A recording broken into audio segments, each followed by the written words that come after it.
What is going on, everybody? Welcome back for another episode of the ABJ Podcast with Tony CHINI. What's going on, everybody? That's going to be a little joke when we go back up. He sent me that promo photo. I was like, holy crap.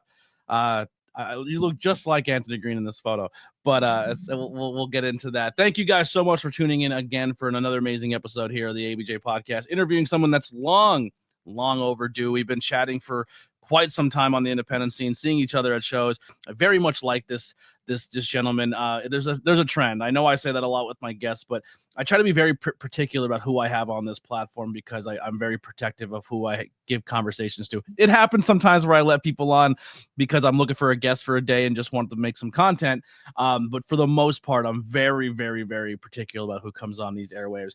And this is one that I long overdue. Before we get into any of that, please check the links below to support myself as well as my guests. I'll have their links below that'll take you to merch pages, Instagrams. Their Instagrams usually have a link tree that you can go into or whatever it may be to go and support them. Follow them. Take a screenshot of this podcast and put it out on social media and say, hey, loved it, hated it. Here's a question that I'd like to hear the answer to, or hey, this answer really, really inspired me to go do this or that. Give us some feedback. Let us know what you thought of it. I know we interview a lot of pro wrestlers, but this is more of a personal vlog of someone chasing their dreams and less about maybe the industry, or maybe you'll learn something about the industry you didn't know about going into it. Before we get into anything, also, Rudy Entertainment above my head, the place where you can get all your custom championship belt needs, like me, the Intercontinental YouTube champion, the work rate champion, the hardest working guy on this scene, trying to do it all, and then the High Tension Wrestling Network, where you can see some matches with Tony CHINI on me on commentary. He fought a homeless guy. It was crazy. Outback Steakhouse people got involved. It was a whole thing. Go check that out on the HCW Network. They're really close to their monetization goals of hitting their watch hours so they can make a little bit of a profit on YouTube. So go and support them as well. That's pretty much going to do all of the housekeeping aspect, merch, t-shirts. That's all available on the pages as well. Check out that TeePublic for all the logos. Teespring for your special limited run t-shirts, our merchandise. And then I'm trying to think if there's anything else. Oh, if you're listening to this on the audio platform, 5-star review goes a long way. And if you're watching on YouTube, we're on the quest for 2025 to hit 10,000 subscribers. So let's keep hitting that subscribe button, share this out. Word of mouth is how we're going to grow, because I'm not paying the algorithms to do it for me. So all right, let's bring in the guest today. We're going to be two-time Tony on the screen. Tony, what's going on, buddy? What's going on, man? How you doing? I'm doing great. I'm very, very excited for this conversation. My first question from a fellow Tony, have you always been Tony? Have you ever rocked the Anthony name? Like, where do you lie with this? Well, at my mother's house, I'm always Anthony. But I was Anthony until like 5th grade. My dad was always Tony. So I guess I just decided in 5th grade I wanted to go with Tony, and I don't know, just try it out, and then it just kind of stuck, and it was always that since like 5th grade. Yeah, I just liked it. I always like to tell people it's less letters to spell with, and yeah. You know what my Irish grandfather told me, because I have Irish side and Italian side. My Irish grandfather you dumb insert a stereotypical Italian name here, and he would say, you dummies literally just slapped to New York on these people and sent them across the ocean, and they thought it was an actual name. Yeah. That's a good.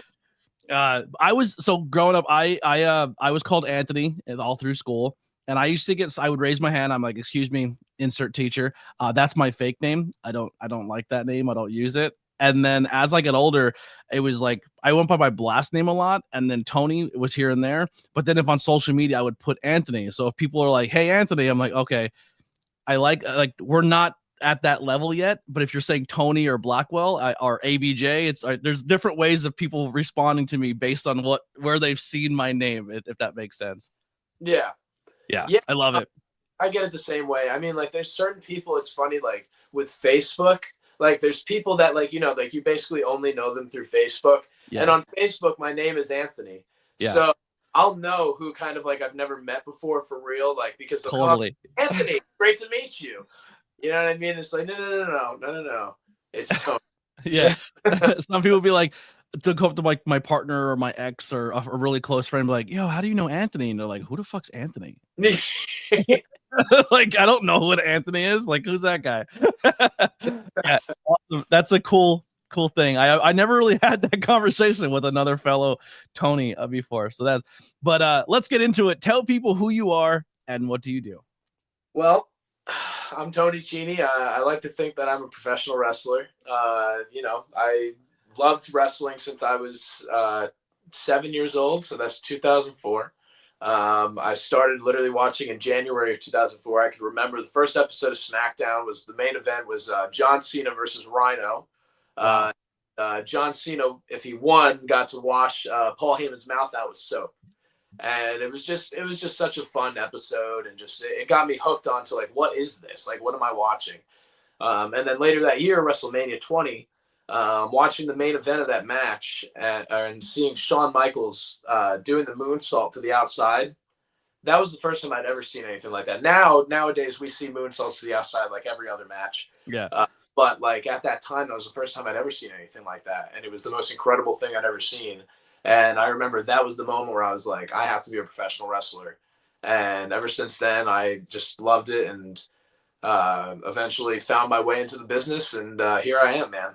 Yeah, it's interesting to hear like people's backstories, especially doing this line of work, where someone's like, I seen it since I was 7, and there was no doubt in my mind that everything I was going to do in my life from this point on was going to be to get to that industry. And then there's some people that I was lifelong fans, but didn't even know I was allowed to do this until much, much, much later. Two of them that really stand out is you and Ethan Promise from the Lost Boys. We're like, from a young age, they're like, yo, I'm going to join sports. I'm going to get myself in shape. I'm going to work on theater and acting. Like he like that, all that research was like, this is all for something later. Like I was like, that's commendable. Like, I like that. Yeah, no, I wish that I understood as a younger kid more about like how much the theater aspect of it would really be, you know what I mean? Because nowadays, like I'm super into, if anything, storytelling in professional wrestling, like overdoing moves and that kind of stuff. I love to tell a story and have fun with it, or make people upset, or whatever the story may be. But if I understood that earlier, then yeah, I probably would have done more acting classes and that stuff, and drama and all that. And it was always suggested to me. My sisters, they all did drama and all that, so like they would always tell me, I have 3 sisters, and they would always tell me to join, because that, if they want to be a wrestler, it would help. And I never understood. I was just like, yeah, no, I want to be cool, I want to be a badass. But it is cool, what I mean? Like now looking back at it, it is cool, and it's fun, and I've gotten to dip into that kind of stuff later on in my time, you know what I mean? So I really can appreciate it a lot more now. Yeah. So what did you do growing up? Were you into the sports? Like what kind of kid were you? Where did you fit in your little Breakfast Club group? I'd say I was kind of a wanderer in a sense, where I kind of fit in with everybody a little bit here and there. And I tried to get along with everybody. As far as sports go, I never really did sports like on like, the high school team or the middle school team or anything like that. I was like, I like to get out there with my friends and get in the sand and just play, tackle football with my friends and not worry about the teams, and just get physical, which was fun, you know what I mean? Or we'd wrestle, you know what I mean, in the sand and crazy stuff like that. And, I always had more fun with that. But I also liked music at the time. So I could play like little bits of instruments. I wasn't like the best guitarist or drummer or whatever. But I used to sing sometimes. So I had a band in middle school, and I had another band in high school. And I had a garage, so we would all get in my garage and just jam. And we had a couple gigs, and that was how I had my fun. But that was also like, looking back at it, a lot of that was theater and a lot of presentation. Being a front man. Either when I got into it, I thought I just had to have a good voice, but there was more to it. You have to move and get physical with it too. And, that kind of like was a moment where that kind of popped in my head, like, that there is more to this, I just interviewed, before you, Tyler Reed. He's from the New York scene. He's cousins with Sean Carr up. They wrestle a lot at Excite. He's in a band called Second Suitor, so he does the band and the pro wrestling aspect. Got into wrestling later, but was a front man in a band for a while. And I always joke, like, I want to find more wrestlers who are also musicians and form like that super group of all wrestlers who are like every member of the band is also a pro wrestler. That would be dope. That would be really cool. You got like Ultra Mantis and I was training in Philadelphia for a little bit, and there was this guy. I can't remember his name, but he was a really cool guy, and he was in this band. And it was like they all wore lucha libre masks. Oh, they just performed at the High Tension show. Okay, perfect. Yeah, and they do like Spanish, like it's almost all in Spanish too. Possibly, I don't know much about it. I just know, but he was a really cool guy. Like the only he didn't even really want to be a wrestler. He was actually just there to maybe learn more about it so that he can incorporate it with his shows. And I thought that was really cool, actually. Yeah, it's crazy because the rest of the band showed up and didn't have masks on and set up the stage. And I was like, well, where's the lead singer? And he showed up later. But when he showed up like Blue Demon, like suit, lucha mask into the venue. Never took the mask off, performed and left. Like I never seen his face. I was like, that is sick. That is commitment right there. Yeah, that anymore. Yeah, like the bass player was like, the show's about to start. He's like, oh, the lead singer was the whole time just, and he didn't talk to nobody. Like it was all I forget the name of the band.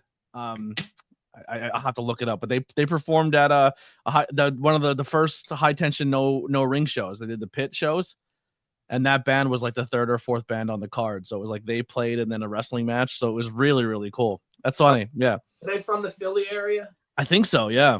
Yeah. Okay. Yeah. It's probably the same band. Yeah. Yeah. They were really there. It's like a 3-piece. I think it's like guitar, bass, drums. That's it. That's dope. Yeah. There might be a fourth. I could be wrong, but so.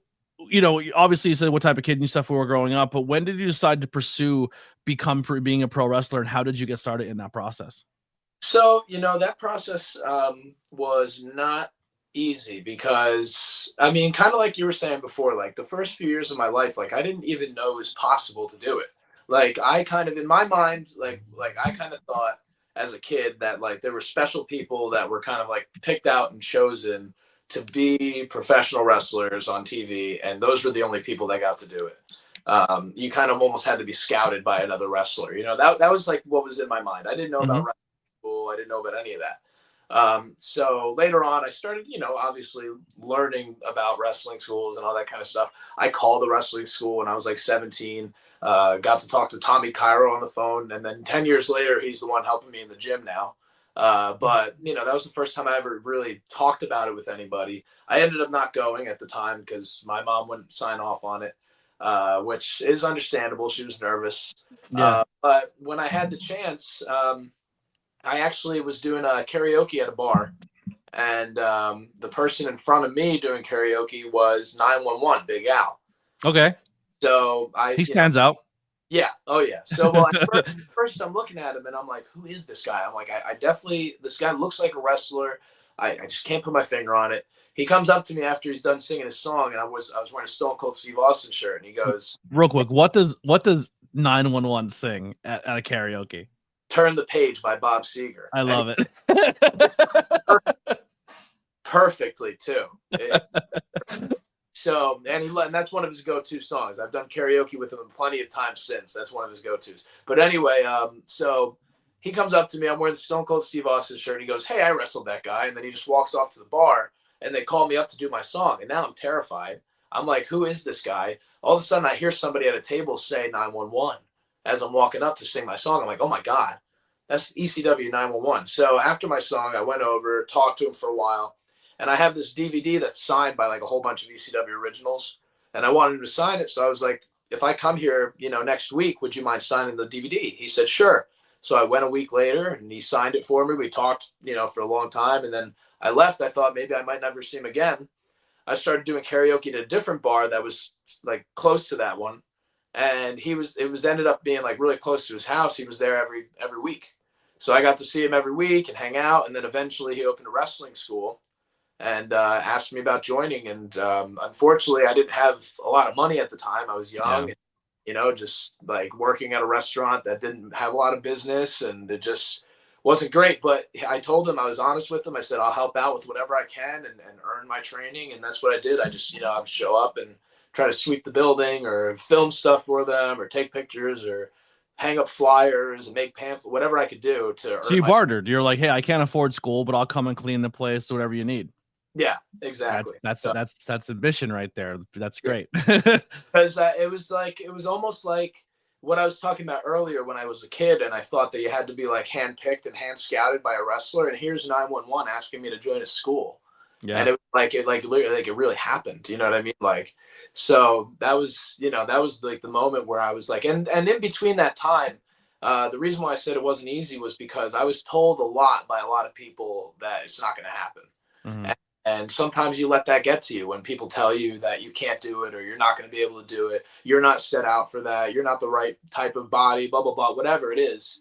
You can't listen to that. You have to push through it and you have to make your own path. If you really want this, if it's something that you know that it's the only thing that you want to do in your life, you can't let anybody tell you can't do it without trying it first. Yeah, absolutely. I just envision karaoke at 911, and then you start stinking, and they want to kick you off, and then they just play his music. He comes up, choke slams you, and then the next person goes up and sings. Like he's like the Apollo, the Showtime of the Apollo chord full. Yeah. Just 911 comes up, bang, and then next person. You're like, I'm gonna sing really good. And then while you're laying there, he just sings "Turn the Page," and then he Yeah. On a long and lonesome highway. That is the most pro wrestling song too, by the way. It's like that song applies to pro wrestling. Like, is that the same old cliche? Is it a woman or a man? You're like, there's a lot of wrestlers with long hair at a bar that'll probably get mistaken. You know what I mean? such a classic.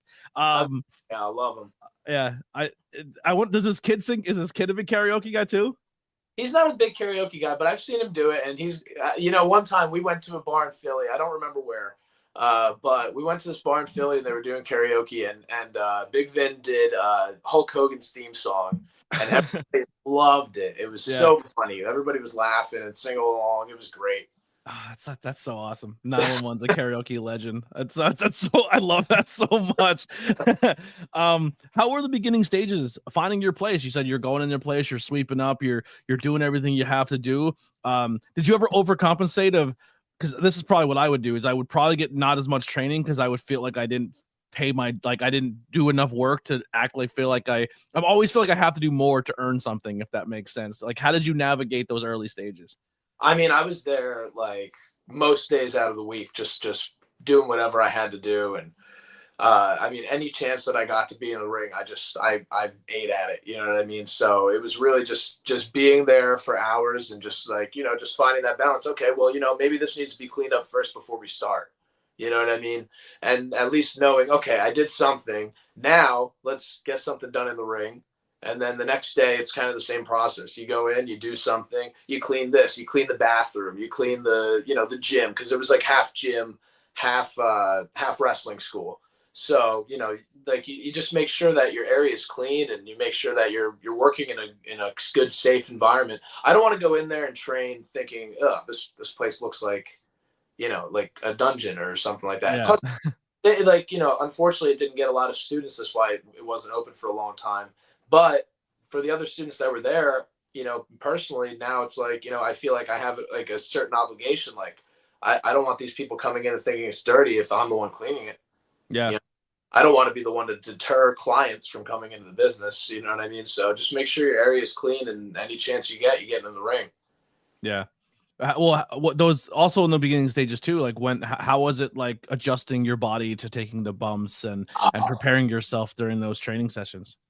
That's like, I mean, sometimes you just don't understand what your body's capable of until you really push those limits. And like, like I said, I would play like tackle football with my friends, and like I've taken a couple shots, but like nothing like, taking body slams from Big Vin, 50 times in a day. It's crazy. So like we did body slams like over and over again this one day, and I was just like worn out, but I still wanted to learn. So the next day I went right back. We did more body slams. I'm beat up, and now we're doing hip tosses. And I'm like, I mean, this is the first time that my body's like felt like, oh my God, like I don't think I can actually physically continue.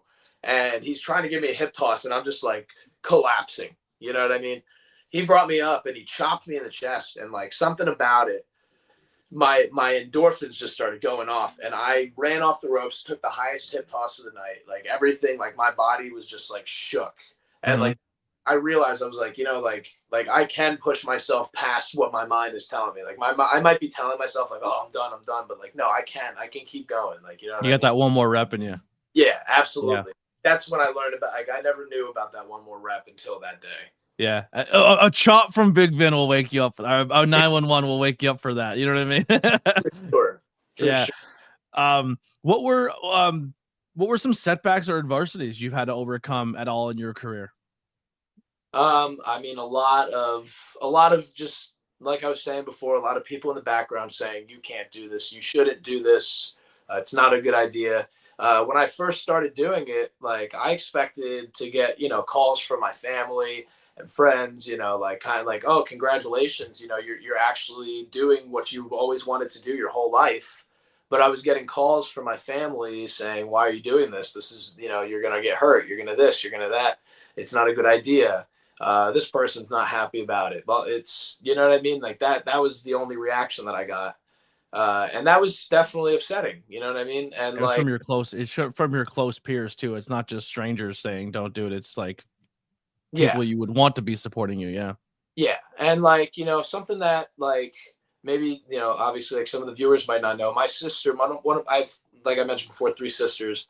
One of my sisters is a paraplegic. She was in a car accident and she's paralyzed from the waist down. Mm. So my mom, I mean, it's scary for her, for me, and I get that. I can. This is an industry where you're always a centimeter away from being that. I always say like, like she's probably looking at it like I'm asking for it. You know what I mean? And I can understand that. But now, throughout the time, she's been more understanding about it, and she's seen that it's not just me going out there and trying to get hurt. It's more of a business. And as long as you treat it as a business and you treat your body as the product and you want to keep your body working, you know what I mean? Like there's more to it than just getting beat up is what she realized. And Yeah. she's still scared about it. Like, I mean, 2018 was when I started doing shows, and she came to a few shows, and then I told her she doesn't have to come because, she wanted to go and support me, but she wasn't watching my matches. She would walk away when my matches would come up. And I told her, like, like respectfully, somebody else is going to buy that ticket that you bought and is going to enjoy the show. And I don't want you just, to be upset and scared the whole time. You know what I mean? So, but October 2024, she finally came to see me again at a show, and she had a really good time. And a lot of it was just like, it was just fun, just like a lot of gimmicky stuff, and just, it wasn't like you didn't invite your mom to like a death match where you knew you were gonna blade and get to put through a table. Yeah. I was about to say, like, I would invite her to Cage of Death or something like that. Yeah. You're like, Mom, this is the one. I feel like you're like, my mom's in the row. Gig me. I'd say so. Like one of the biggest adversities is like showing those people like, it's okay. Like, you know what I mean? Like I'm gonna do this the right way, and I've also made a promise to myself to try to make sure that I don't take certain risks to, make sure that I am safe and make sure that I can walk in 20 years, and you know what I mean? But other than that, a big piece of it was honestly like joining GTS. GTS Wrestling, for those of you who don't know, it's very popular YouTube show on YouTube. It has over 1 million subscribers. When I joined the show, they were in a warehouse, and when they lost the warehouse, they went to a backyard. And a lot of people, obviously have a bad taste about backyard wrestling. But the thing is that there's a lot of really good performers that go through GTS, and a lot of really good wrestlers and really good talent. World champs. World champions, yeah. And like the thing is that like people have to look at it as a YouTube show as opposed to a wrestling show. It's produced as a YouTube show with comedy, with drama, with silliness, with whatever it is. I mean, it's a different type of production than a wrestling show. And the people who don't understand that, who looked at me and said, "Oh, well, he's just a backyard grim guy," who don't understand that I like I said, worked hard and did train and went to training every single week and got my ass kicked by Big Vin. You know what I mean? And then I joined GTS. So some of my favorite people I've met in this industry are, I would say, GTS guys. Like, I'm going to be honest, growing up, I never watched it. Like I've only ever seen realistically 4 or 5 full Grim GTS shows, and one was live because I gave somebody a ride, and I was like, and they're like, this is like huge, like this is the first live show in front of a crowd ever, and I was like, what am I doing here then? Like, you know what I mean? Like, I feel like I'm taking someone's seat. Like, I have to work, I have to do something, you know what I mean? But like, a lot of good people come out of there. Like, people I really, really enjoy in this world all came from that program. For sure. And it's, you know, it's definitely special. You know what I mean? A lot of people watch it, and a lot of people know who I am and who a lot of these people are around the whole world just from that show. Mm-hmm. And a lot to thank for it. But like one of those things, those adversities is that, you know, somebody might look up Tony CHINI on YouTube and see me wrestling in a backyard and say, "Oop, never mind." Yeah. Another person who falls into that trap too is like you and this person. Three people really come to mind of people that say like, oh, they're just grim backyard guys, but they're all three are insanely talented and good for this business, and I feel get held back a lot. That's you, that's Jay the Key Evans, and Pete Corvus. Yeah. If I had money and I ran my own company, you three would be major stars in it. Like, and because of just your good humans and Grim, you learned a lot of cool stuff there, and learn how to develop and do things that make you're TV ready working at Grim, because of you're not just learning the wrestling aspect, you're learning how to present yourself and sell yourself and do that. And a lot of people on the independent scene don't do it as well as you three. And I feel like a lot of times you don't get a lot of that same love and pursuit that I think you guys probably should. I can agree with that. Absolutely. And like, people don't understand how much of a tool on GTS wrestling can be to your career, because like I said, so many people see you all over the place. So when you put out merchandise, you know what I mean? Like now so many people, it's going to reach so many more people than just like your local, you know, Ocean County area or whatever it is. You know what I mean? Like it's something that like now people see you all over the place. Like I've been out like for motion capture. I had to travel a lot, and like almost everywhere I went, somebody knew who I was. Yeah. I have a really cool story where I was doing motion capture with Vampiro, and we went to, and it was in Boston, and we went to a restaurant called Kowloon, which is like a famous spot for like a lot of WWE people go. They have like 8x10s all over the place. John Cena, Stephanie McMahon, you know, everybody's been there. So I'm sitting there, and I've been there a couple times at that point, but I was sitting there with Vampiro and the developer of the wrestling code, and this kid starts walking up to the table. And we're all thinking like, oh, you know, somebody found Vampiro here. You know, he comes up to the table. He says, "Oh my God, it's Tony CHINI." You're like, what? Me? You know what I mean? And he took a picture with me, and he was like, "I've never thought that I'd meet a GTS wrestler in real life." That's what he said.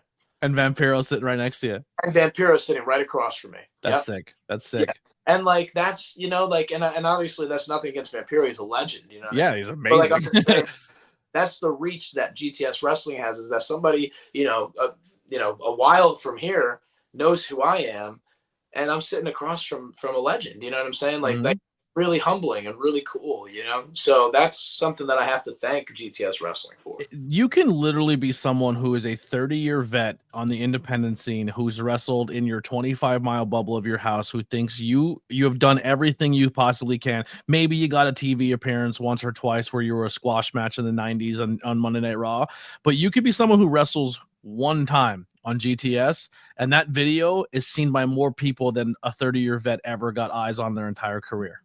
That's just a blatant truth of that people kind of overlook when it comes to GTS wrestling. If you look besides now, but YouTube was not a place where people went for wrestling. Like now it's getting popular with the interviews, and WWE's YouTube channels really taking themselves seriously, and TNA is now pushing more towards YouTube. But for a long time, nobody took YouTube seriously from a wrestling standpoint, and Grim was probably getting more eyes on his product on YouTube than some TV companies were. Yeah, absolutely. That's a fact. You know what I mean? Like Grim has showed us the numbers, like the YouTube numbers in the past, and like yeah, his channel has been above, you know, other like WWE stars channels and that type of stuff. Some of like not like the WWE itself, but like some of their like other channels and stuff. And yeah, he's right in the mix. You know what I mean? In the top 3, top 5, top 10, whatever that is. You know what I mean? Like, I mean, he's all the ways up there, and that's huge. You know what I mean? Yeah. Like you said, like that. So many people get to see that, and it's a huge tool for sure. That people, I don't think, understand how to use that tool. And GTS fans are vocal I've never been on a GTS camera in my life, but I made a clip on when I was at the live GTS show. I made a couple clips when I was there just to put as shorts or something. And I guess people seen me on the camera and then seen that I was making clips and then seen that I do these interviews and would DM me like, when are you going to be on camera when are you going to GTS? When are you going to be part of? I'm like, I'm not an active member. I gave somebody a ride. I'm just a podcaster. They're like, no, you're friends with Pete Corvus. You know, Tony CHINI, you know, Philly Mike. Like, I was like, I'm just a guy who hung out for a show. Like they're on it. Like the GTS fan base is wild. Like they're unbelievable. Yeah, and when you talk about GTS names, like you were talking about earlier, Philly Mike's another one that you want to throw in there for sure. Yeah, great talent. Yeah. Yeah.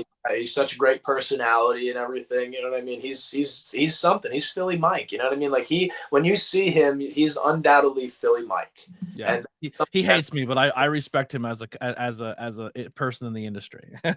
Yeah, well, you know, just in general, you know, yeah, sure. Like he knows who his character is, and that's something that's very important. Absolutely, yeah, and Grimm's another place that gave him a lot of confidence to be that person. When have you ever felt like you hit your peak, or what are some like moments that you have that you're really proud of? I mean, I don't feel like I've hit my peak yet. I feel like I'm still going. I feel like I'm, still absorbing, and just, hopefully I'll get there eventually, whatever that peak is. I don't know what that peak is going to be for me, but, it's different for everybody. And, I have an idea of what it might be, but it's coming. But anyway, as far as things that I'm proud of, I was talking about the wrestling code earlier, working with people like Vampiro, like Diamond Dallas Page, Kurt Angle, Rob Van Dam, Ultimo Dragon. I cried. Ultimo Dragon, Tajiri. You know what I mean? Like all these people that I've gotten to. Tajiri's my Ultimo Dragon. I love Tajiri. It's incredible, and he's so funny. Tajiri is a funny guy, man. I love stories of people saying that they met him and he did the "I don't speak English" bit to them. Oh my God, so I love that. I love that so much. We were at like a convention, and like he was signing autographs, and I was hanging out at his table with him. And this guy comes up, and he's like spilling his heart out to Tajiri. Like, I remember this and that, and this match, and I love this and that. And Tajiri's just, okay, yes. And then just, shakes the guy's hand, takes the picture, guy walks off, he looks back at me, goes, I don't know. It was just so fun. He plays it on everyone. Yeah, he just goes for it. If he knows he can get away with it, he will. It's the so best. He's the best. We were walking down the street, and this guy just wanted a cigarette, and he gave this guy a cigarette. He gave him a light, and he, like, the whole weekend he was saying, "Oh, that's my new tag team partner." Have you ever heard him on commentary when he was on commentary a few times in WWE, and he just kept doing Jim Ross isms to Jim Ross? I don't think so. As Tajiri, like, this is a Slavanaka, like barbecue sauce. Like, look it up. It's amazing. Tajiri, there's two wrestlers growing up that I always, people like, who's your favorite? And one because of a moveset, and two because of the personality. Well, they're both movesets are amazing, but the personalities of both of them. I loved to talk Taka Michinoku and Tajiri. Like, like two of my absolute favorites growing up. And people are like, why? I'm like, they're just entertaining. They're really good. Oh yeah, they're great wrestlers.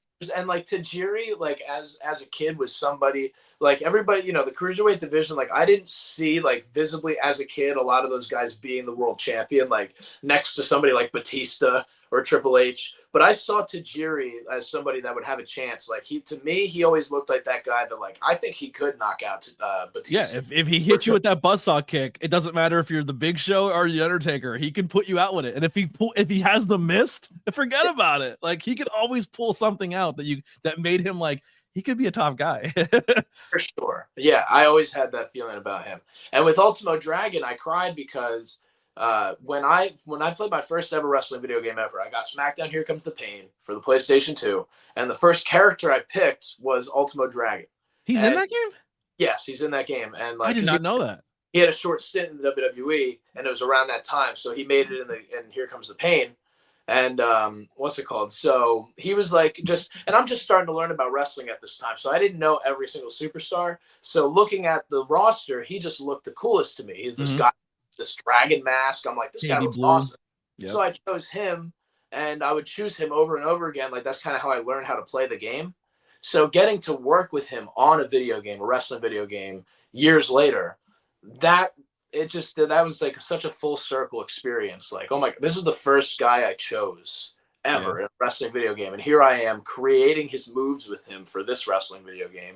Like, it was just one of those moments. Like, it was so overwhelming. And luckily I started crying afterwards. So he didn't see it, but it was still, it was just like, wow, like, I can't believe this is happening right now. He was a go-to for me, but I'm going to date myself a little older. Mine was WCW versus NWO World Tour. And he was the character I picked because of the baby blue, the gear, and like his moveset was awesome. Like, he's awesome. Such a good, I want to start. I'm starting a little bit of a collection. I'm reliving my childhood. I lost everything in a house fire, so I'm like collecting again. But I want to collect luchador masks, and he's definitely on the list of what I want to collect. Yeah, he gifted one of his masks to the developer when we did the mocap, and it's in a frame in his house right now. It's so cool. Yeah, that's super dope. What kind of talked about there? Do you have any other key moments or accomplishments that you've hit so far in your career that really stand out for you? Just really, just getting as far as I have, in the time that I have is incredible. I've been in the business now for 8 years, and it's not like I'm a contracted wrestler or anything like that, but I've been toe to toe, face to face with so many people that I never thought I'd even get to meet, let alone be in the ring with, and a lot of that has to do with the wrestling code. But also, just being successful on a YouTube show like GTS and being a person that like people know all over the country because of that, and not just in the country but all over the world. That's incredible, and that's a huge accomplishment. But some of the things that I really enjoy doing are using my character and my whatever you want to call it to do something good for a community. So like last year for 420, we went on this 420 cruise. And we were raising money for this thing called Sister Jean's Kitchen. And in Atlantic City, they help feed people, who need it. And so that's what we were doing. We were raising money. And, I was just there, like, showing people wrestling clips and talking to them and whatever. And then I put somebody through a table at, like, the after party, and a whole bunch of people came and gave money, and, like, stuff like that is, like, that's the humbling part about this, is to be able to give back to a community. And last year, I got to go with Jack Martins to a developmental school with kids with special needs and do field day, and we like ran an obstacle course for the kids and stuff, and like that's like I love doing that kind of stuff. It's incredible, being able to give back to somebody and get that reaction and just have them have a good time and have them have fun because of wrestling is huge for me. Yeah, sorry, she's writing something on the board. I as we're talking, I got a phone call that we're back to weekend shift. Oh, that sucks. All right. I got the job, but we're working weekends again. So that's day shift weekends. All right. Sorry, that's not part of your interview. That's okay. It's exciting, but it sucks because now I'm going to miss another opportunity again. But it is what it is. We need money. All right. Sorry about that. One thing I really, really enjoy about you as well is the fact that I was telling other content creators I worked with and stuff about you because they were asking questions and stuff. And I said, my favorite aspect about you is the way you conduct yourself. Like, you're very, very humble. You're very, very low key. You're very like, you're not someone who's like a look at me guy, but you easily could be. I think with your accomplishments and what you've done, you have a wealth of knowledge in you. And a lot of it is because you've been put in situations or have gotten yourself into situations where you've rubbed elbows with a lot of people who have done amazing, amazing things in this industry. And you're someone who's like a sponge. Like, you're a good conversation and you're a good person. You're a good hang, which is really good for any business. And a lot of people have bestowed a lot of information on you. So like, I always tell people, if Tony CHINI's telling you something that's going to probably help you or see something in you, listen to it, because you've met a lot of people and got an opportunity to pick a lot of people's brain. And I think that's super, like, I think that's another value to you that a lot of people don't see, or I don't know. I hope you see it in yourself, but like, that's a cool accomplishment you have. I truly appreciate that, man. I like honestly, really, really, truly appreciate that. Somebody looks at me that way. You know what I mean? Yeah. That's really humbling. And I just, there's no point in going, look at me. You know what I mean? I've done all these cool things. That's great. I have that for me. And that's the thing. Like, I love to be able to take that knowledge and help other people. And if I get to see somebody else thrive from something that I told them, little or small or whatever, then that makes me feel great. You know what I mean? I've gotten to help out a couple people as far as getting started in wrestling. Zach Ruby and Jack Martins are two of like the main people that I've gotten to like kind of train and help out. And it's so gratifying to see them get bookings. Like this weekend, they're wrestling on a show against the FBI. And Nice. That's really like to see like, essentially two of my guys wrestling against, Nunzio and the new FBI is just really, really cool. Nunzio's still killing it. So good. He is, yeah, he's great. And I've another guy that I've learned a lot from and got not just mocap with, but gotten to see him on other shows, work with him at GTS.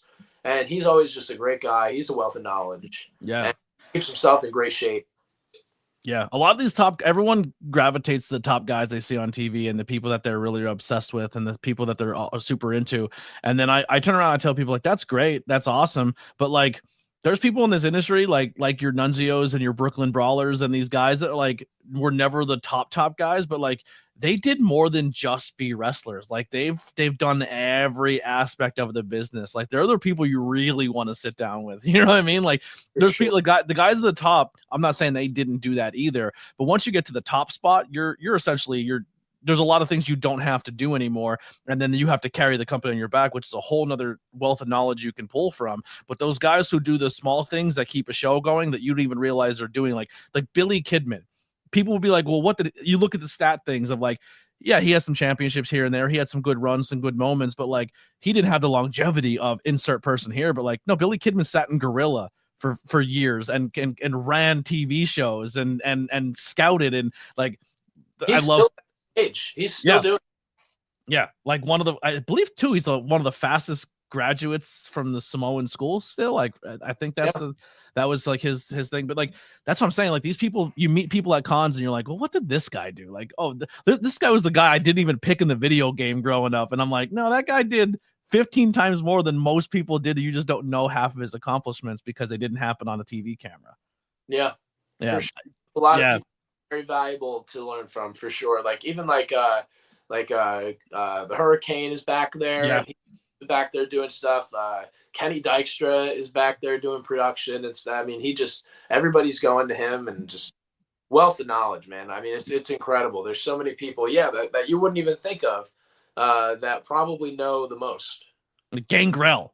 Like everyone's like the guy who spit blood that had a couple matches here and there. Like, yeah, that guy trained a lot of people too. Very good trainer, very good mind for the business. Like, still very respected at the top of his mind. You know what I mean? Like, love that kind of stuff. And Iron Mike Sharp.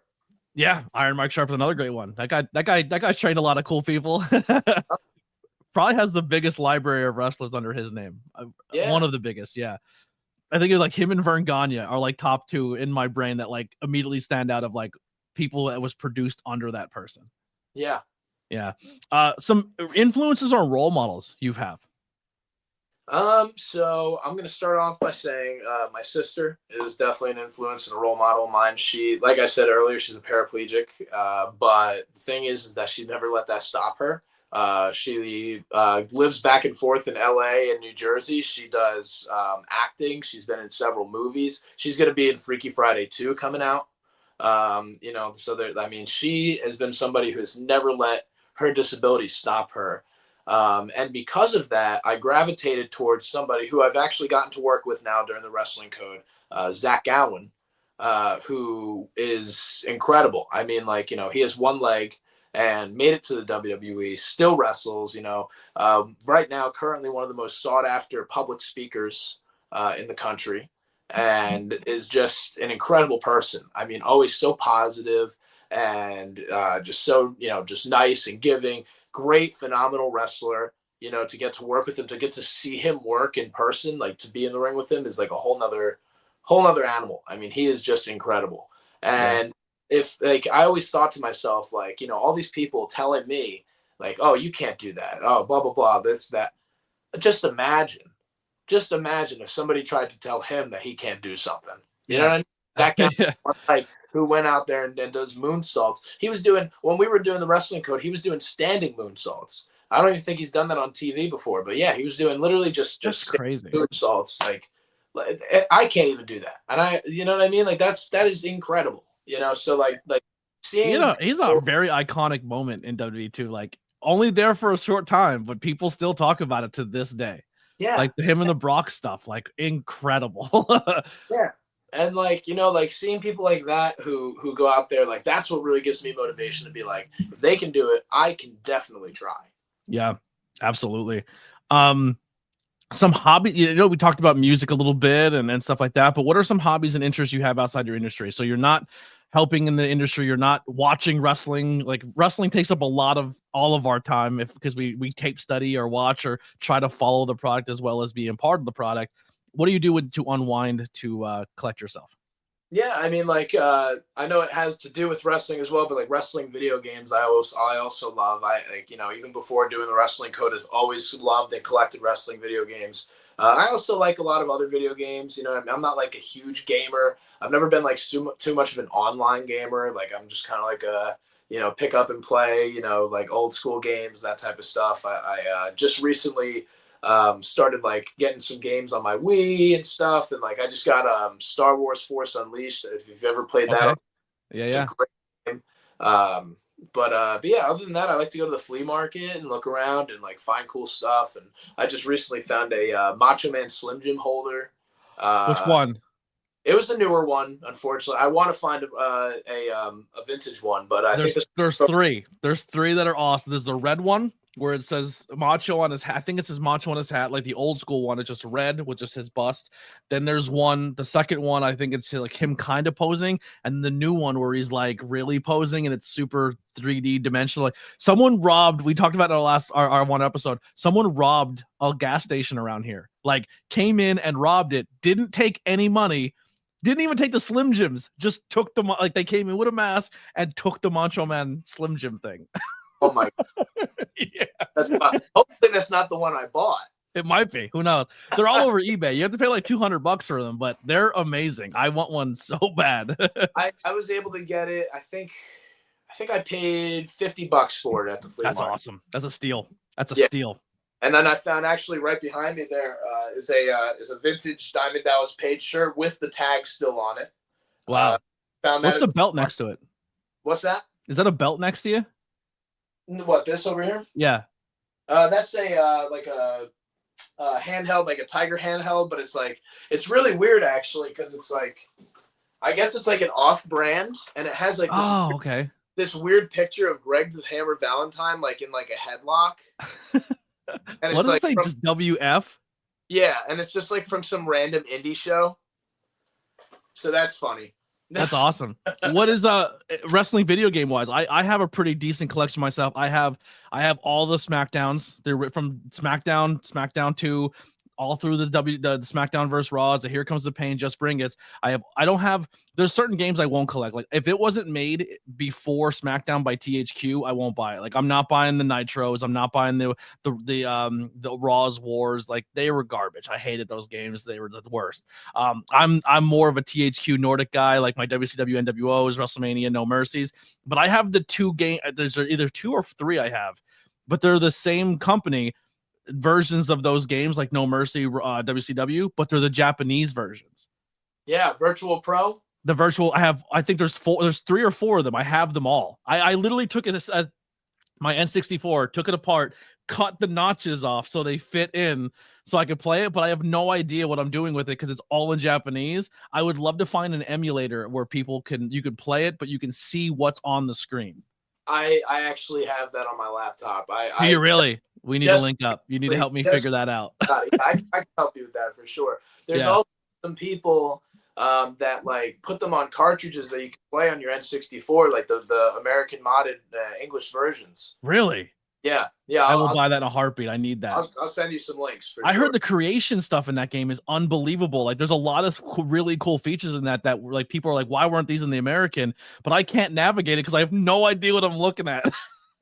So I have some Japanese import PlayStation 1 and PlayStation 2 games, and they were hard to navigate at first. But what I did was on my camera on my phone, I put Google Translate. Yeah.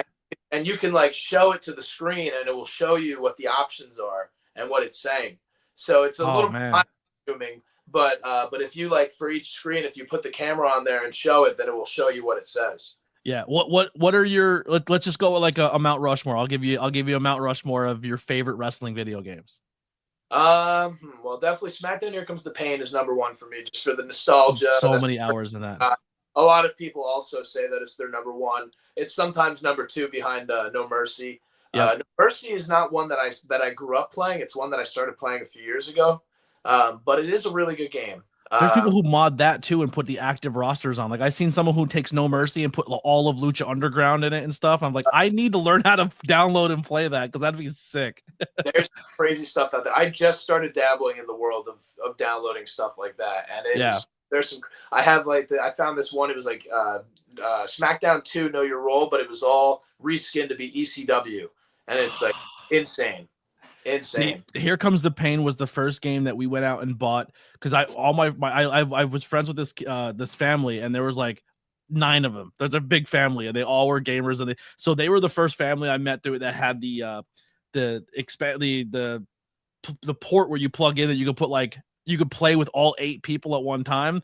That's a whole nother experience when you're playing Here Comes the Pain and every person in the room is playing at the same time, like 8 people. Like, most times you only get the 2, you know what I mean? Yeah. You know what I mean? Like, 4-player PlayStation was not that we did all 8 on a very consistent basis and had our own storylines. Oh my God. It was fucking awesome. The season mode in Here Comes the Pain has always been my favorite. We were convinced that we were being spied on by WWE because my one friend used to love playing his Kurt Angle, and then me and my friend were both Tonys. He's white, I'm black. We made our own characters of ourselves, and we made ourselves like Kurt Angle's cronies so we can play with him as a trio team.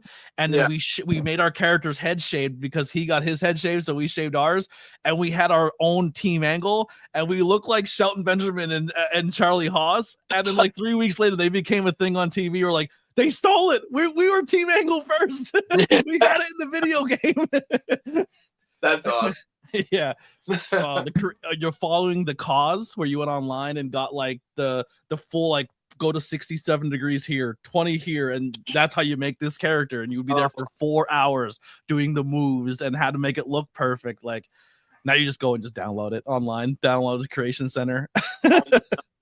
Insane, dude. I used to spend hours making people to make my roster better and stuff. And never play a match, just creation the whole time. Yeah, now you can literally just download anybody. It's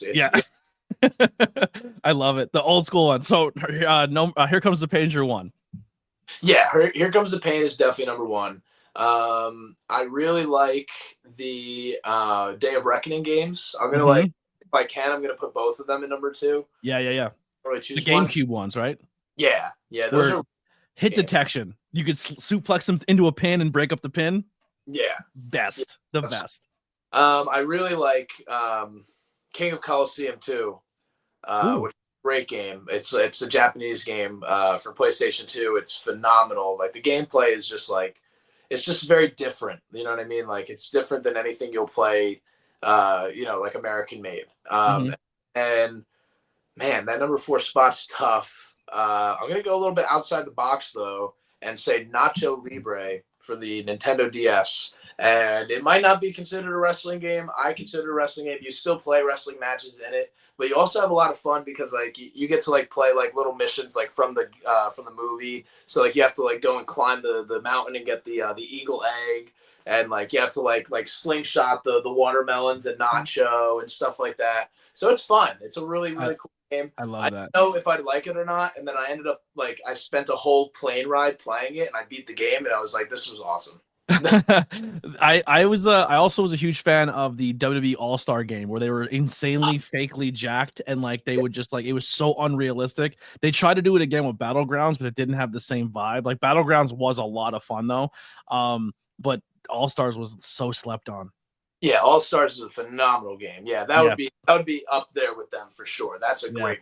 I had a lot of fun playing that game. I still do. I just recently they came out with like a brawl stick for it. It was like like an arcade style brawl stick, and I couldn't find it for years. I found it on Facebook Marketplace recently, and I picked it up. I'm so happy to have it. It's There's a guy who makes content. He does like video game reviews and other reviews. It's an Asian dude with like long black hair, and he did this one video about virtual pro for the Game Boy or something, where it's like fake Ric Flair.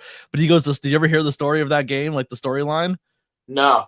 So in the game, Ric Flair is like a different name, but it's clearly Ric Flair, and he's your trainer, and then he kills your trainer or something like that, and then steals your girl, and then you fight back to get the world championship, and then through this whole moment you win the championship. Trigger warning for people here at the end, but at the end of the game you win the championship, and they just show like a Game Boy now, a shot of like a house with like a car parked in the driveway, and you're just like looking at the house, and it's like somber music, and all you hear is at a flash in the window. You literally kill yourself because you've lost everything in your life.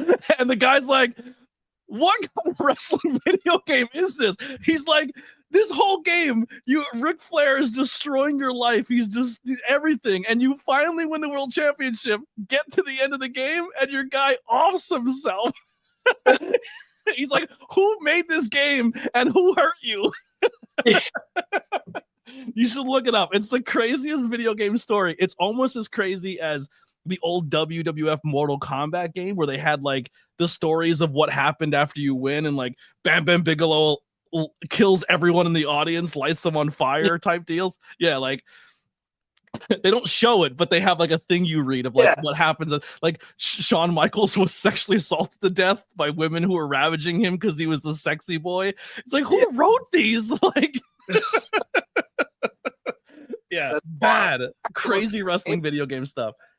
I have to look up that Game Boy one. I've never heard of that. That's it's so fucking fun. If I find the link, I'll send it to you. It's one of the fun. The guy who the way he does his content and he narrates, he's so fucking good. I will find it and send it to you, but it's crazy. Just the way he does it. He's like, what? Yeah, so funny. Words of encouragement for a beginner or anyone trying to chase their dreams. Well, I mentioned it earlier, and I'll say it again. Don't let anybody tell you you can't. You know what I mean? People are going to be in the background. They're going to tell you can't do this, you can't do that. They might think that, but that's for you to decide. You know what I mean? They're projecting. Exactly. Go out there, try. That's the biggest thing. Go out there and try. And when you fail, get up and try again. Because I said when you fail. I didn't say if.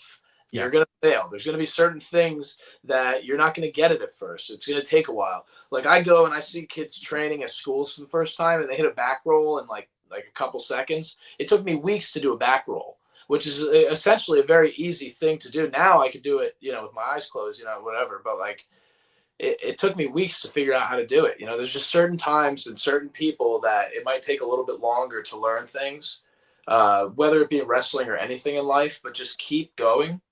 And keep consistent at it. And if you really want it, you're going to get it. Yeah.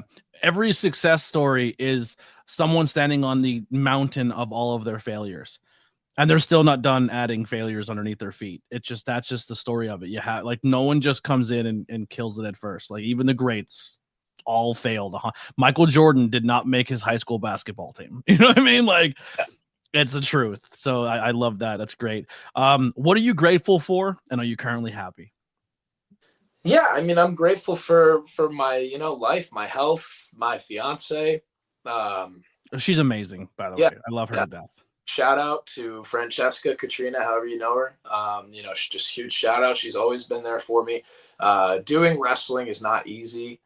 Dating a wrestler is not easy all the time. You have to go out. You have to sacrifice a lot of hours for work. There's a lot of sacrifice to it. Do you think it's easier dating someone in the business than trying to date someone who's not doesn't understand the grind?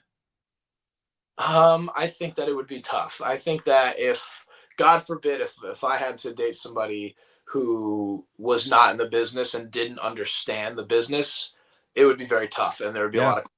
And I've seen it from other people, from fellow wrestlers that get, they get a girlfriend. The girlfriend, doesn't understand that it's not just like this fun thing you do once a month. Sometimes, like, there's a lot more that's invested in it.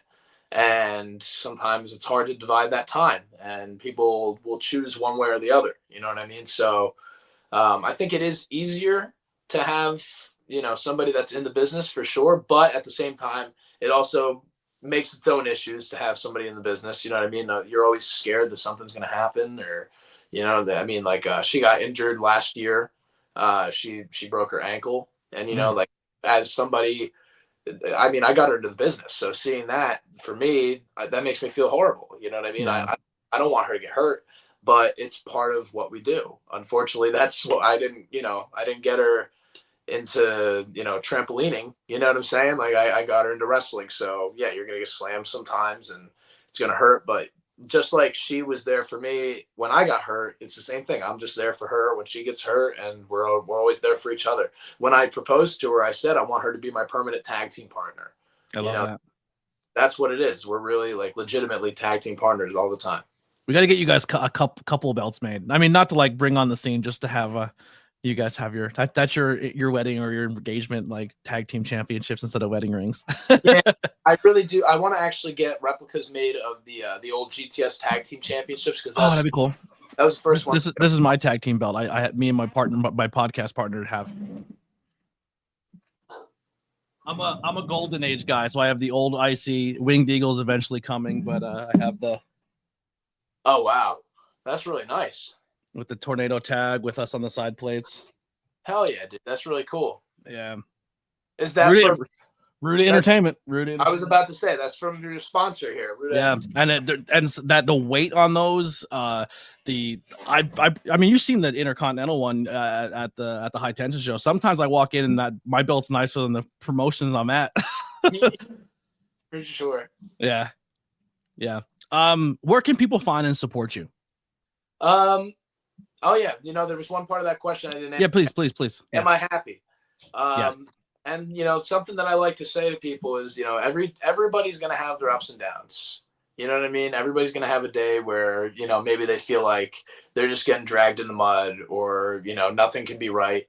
But at the end of the day, you wake up and you have a chance. Every single day that you wake up, that is a chance to make things better. So at the end of the day, try to go to sleep with a smile on your face and be happy, and know that, okay, well, tomorrow I'm just going to keep trying. Yeah. I love you to death, man. You're always a good talk. I even in moments where I'm pissed and I'm mad or I'm upset and I get my own feels, and like you're at a show and I chat with you, I'm like, I need to just fucking calm down. Like, this guy's been through it, and you're just a very positive person, and you balance me out. I need you around more. Oh yeah, well, I get a little nutty, and I have to have that person next to me who's just like, yeah, man, it could be worse. Like, it could be a lot worse. And I'm like, you're right. I'm gonna chill out a little bit here. I've told you off camera, and I mean it, dude. You can hit me up anytime, man. I know, and I definitely know that you're someone who's not just saying it to say it, and I truly, truly appreciate that. You're a great fucking human. I'm always rooting for you. You're just a good person. More people need to be booking you and having you a part of their shows. Listen, will you be known as the world champ anywhere or TV or not? No, who knows? But like how we talked about the Billy Kidmans of the world and the people who have done so many cool things, but you're someone who can help uplift people and help them better and help things around them be better. You're that guy. Like, as soon as you walk into a room, you instantly try to find how to uplift everyone around you and make that a better environment. And that's a quality that a lot of people in this business don't have, because a lot of people are self-centered. I appreciate that, man. I really appreciate that. That's, I don't ever look to be recognized in that way or anything like that. I just want to do it because it's the right thing to do. Yeah. But I appreciate being recognized for it. Yeah, that's 100% just you in a nutshell. And I think I'm probably not the only one who feels that way. You're a great fucking human. I love you to death, man. I want nothing but the best for you. Please, thank you everyone who made it this far. That's going to do it here for the ABJ podcast. Make sure you hit the links below and subscribe and follow myself and my guests on all social media. Grab that merchandise, grab those t-shirts, do everything you got to do. Actually, I have one more thing. We're in February still. It's still early in the year. Who's your work list? Who do you want to what are some goals you have for 2025 when it comes to working with people, building a storyline with or something, or companies you want to be with? Let's speak things into existence. Yeah, I've been working with at GTS again a lot more frequently, and I'm working with this guy named Ice T Curtis there. And we might have our differences. He might think he's a CHINI, and he's not a CHINI, but at the end of the day, he is a good worker, and I really appreciate working with him. And I definitely want to do more work with him. And on top of that, over at Titan Championship Wrestling is another place that I've been doing a lot of work with. And I've been trying to get up there, and I love working with Jack Martins as of recent. I'm really proud of him. But I definitely want to bring it to the top. I want to work with PJ Savage. Get my love that guy title around my waist. Show everybody why Tony CHINI's the man. Yeah, I need you, Tony, and I need Tony, Pete, and Jay Evans in the trios, and just go take over everything. Let's do it. All right, that'll do it for us. We'll see you guys next time. Here's some music by the Converse Kid. We'll see you next time.